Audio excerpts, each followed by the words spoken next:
I woke up early and checked my phone. There was a message from my best friend, Maya. It said, "Anna, please come to the airport today. I need you. 12 p.m., Terminal 3. I didn't understand. Why did Maya want me to go to the airport? She didn't say more. I tried to call her, but her phone was off. I looked at the clock. It was already 10 a.m. I had only 2 hours. So I put on my jeans, a pink jacket, and took my umbrella. I told my mum, "Mum, I need to go to the airport. Maya needs help." My mum looked worried, but said, "Be careful, Anna." I took the bus. It was cold and wet. The bus was full of people, and I stood the whole time. I kept looking out the window. The sky was grey, and I saw planes in the distance. Finally, I reached the airport. It was very big and noisy. People were running, talking, and carrying bags.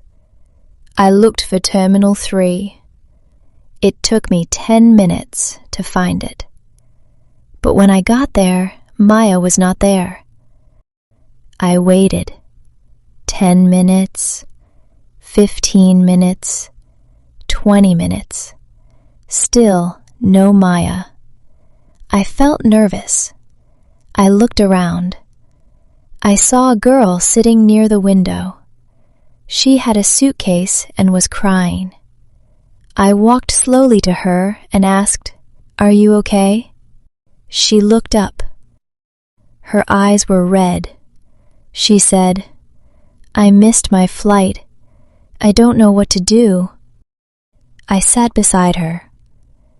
"My name is Anna. Can I help you?"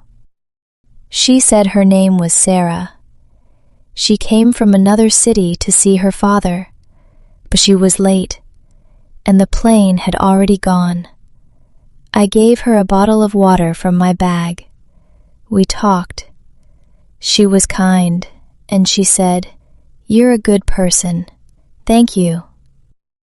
Suddenly, I got a call. It was Maya. I picked up the phone quickly. "Anna, where are you?" she asked. "I'm at Terminal 3, waiting for you." Maya said, "Oh no, I meant Terminal 2. I'm here and I'm scared. Please come fast." I said goodbye to Sarah and ran to Terminal 2. My heart was beating fast. When I reached there, I saw Maya sitting on the floor. She was crying too. "Maya," I shouted. She looked up and ran to hug me. "Anna, I didn't know who to call. I'm so scared," she said. "What happened?" I asked. She told me something shocking. "I think someone is following me." I was surprised. "Who? Why?" I asked. "I don't know," Maya said. "On the bus to the airport, I saw a man watching me. When I got down, he also got down. I ran inside and tried to hide. I looked around. There were so many people. "Maybe it was nothing," I said. "Maybe you're just scared." "No," she said. "I saw him again at the coffee shop." Just then, Maya pointed at someone. "That's him," she whispered. I turned to look. A man with a black cap and a brown coat was standing near the exit. He was looking at his phone. My hands felt cold. I said, "Stay here. I'll go talk to him." But before I could walk, the man looked at us and walked away. We didn't move. We just watched him disappear into the crowd. Maya said, "Do you believe me now?" I nodded. We sat for a few minutes in silence. Then I said, "Let's tell the airport police." We walked to the help desk and told everything. They listened and said, "Don't worry, we will check the cameras." We felt a little safe after that. Maya looked at me and smiled. "I'm lucky to have you," she said. I said, "Next time, tell me the right terminal." We laughed. But something still didn't feel right. Why was the man following her? Was it just a mistake? Or was something else going on? I looked at Maya and said, "Let's go home, but we need to be careful." She nodded. We walked outside together. It was still raining. I opened my umbrella. We got into a taxi. As we sat in the back seat, I saw something. Through the taxi window, a man, a black cap, a brown coat. He was watching us again. The taxi started moving. Rain hit the windows. Maya sat next to me, holding my hand. I looked out the window again. The man with the black cap was standing under a tree. He was watching our taxi. My heart beat faster. "Maya," I whispered. "He's still there. He saw us leave." Maya looked out. She saw him too. Her eyes became wide with fear. "Do you think he will follow us?" she asked. "I don't know," I said. "But we're not going home. We need to be smart." I told the driver, "Sir, can you take us to the main city mall? Not home." He said, "Okay." The driver changed direction. I looked behind. A black car turned after us. I felt a chill. "Maya, that car, it's behind us." Maya looked back. It was the same man. He was driving. "Why is he doing this?" she asked. "I don't even know him." I didn't have answers. We reached the mall. It was big, busy, and full of people. We quickly got out and walked inside. The man didn't stop. He parked and followed us.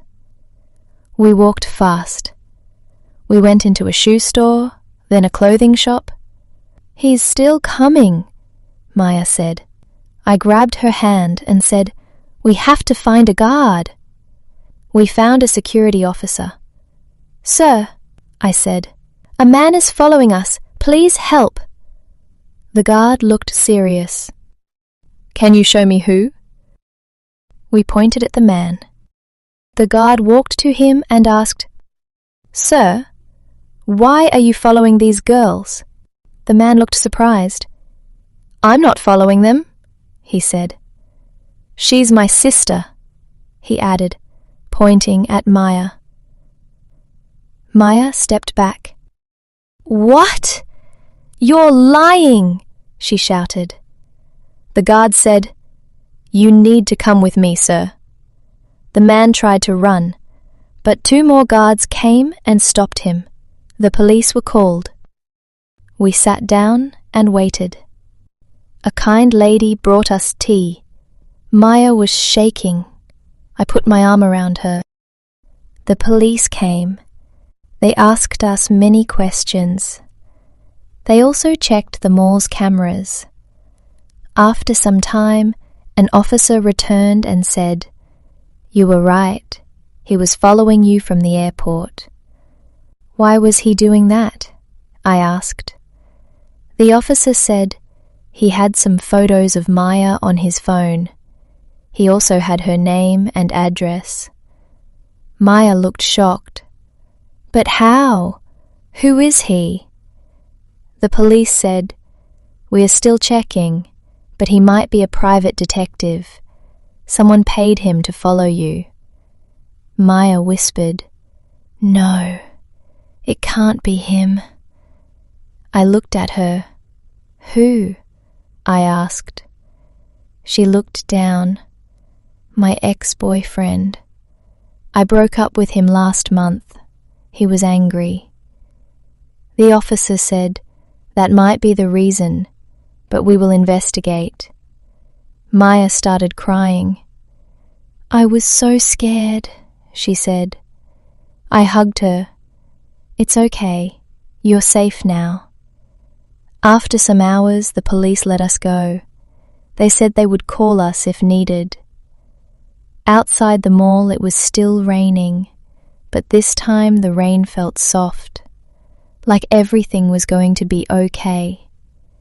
We took another taxi home. Maya slept on my shoulder. She looked tired, but peaceful. When we reached home, Mum opened the door. She looked worried. Where have you girls been? She asked. I saw the news. Something happened at the airport. I told her everything. She hugged us both and said, You are my brave girls. That night I couldn't sleep. I thought about everything. The message, the airport, Sarah, the man in the black cap. So many things happened in one day. But I was proud of myself. I helped a stranger.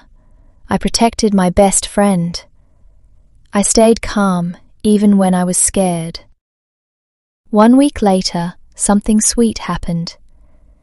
I was at the bookstore helping a customer. Suddenly, I heard someone call my name. Anna? I turned around. It was Sarah, the girl from the airport. She was smiling. I found you, she said. I laughed. You remembered the name of my bookstore. She nodded. I wanted to say thank you again. You helped me that day. We sat for coffee. She told me she met her father later that night, and now she was living in our town. She said, I don't have many friends here. Can we be friends? I smiled. Yes, I'd love that. That day, I understood something important. Sometimes, scary things happen. Sometimes, we don't know why things happen. But when we are brave, when we help each other, when we stay kind and strong, good things come back to us. I went to the airport just to help a friend. But I found more. I found courage. I found friendship. And I found my own strength. Now, it's your turn to practice. Watch this video again. Pause after each sentence. Repeat it using the shadowing technique. Copy the voice. Feel the emotion. Don't forget to like this video and subscribe to the channel.